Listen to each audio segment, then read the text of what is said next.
నమస్కారం NS news కి స్వాగతం. నా పేరు ఉషా. ముందుగా ముఖ్యాంశాలు. బైన్సా పట్టణంలోని బాబాసాహెబ్ అంబేద్కర్ విగ్రహం దగ్గర ప్రజా సంఘాల ఆధ్వర్యంలో ఆయన చిత్రపటానికి పూలమాలలు వేసి జయంతి వేడుకలు నిర్వహించడం జరిగింది.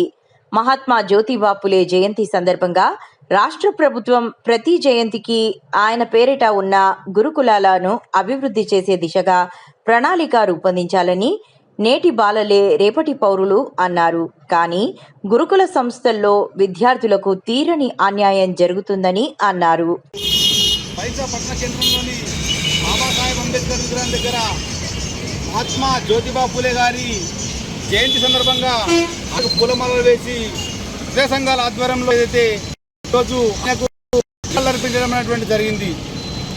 ఈ జయంతి సందర్భంగా మహాత్మా జ్యోతిబా ఫులే గారి ఏదైతే ఆయన చేసినటువంటి సంఘ సంస్కర్త, స్త్రీ ఉద్యమం, అదేవిధంగా ప్రతి ఒక్కరికి చదువు కావాలని చెప్పి ఆయన స్వతహాగా ఆయన వాళ్ళ భార్యని చదువు నేర్పించి ప్రజలందరికీ చదువు రావాలని చెప్పి చదువు ద్వారా సంస్కారము విజ్ఞానవంతులై ఈ సమాజాన్ని మేల్కొల్పే విధంగా అణగారిన వర్గాల ఆశజ్యోతిగా ఈరోజు ఆయన పేరుగాంచి ఆయన ఏదైతే స్థాపించినటువంటి అనేక సంస్థలు కావచ్చు ఈరోజు మనకి అభివృద్ధిగా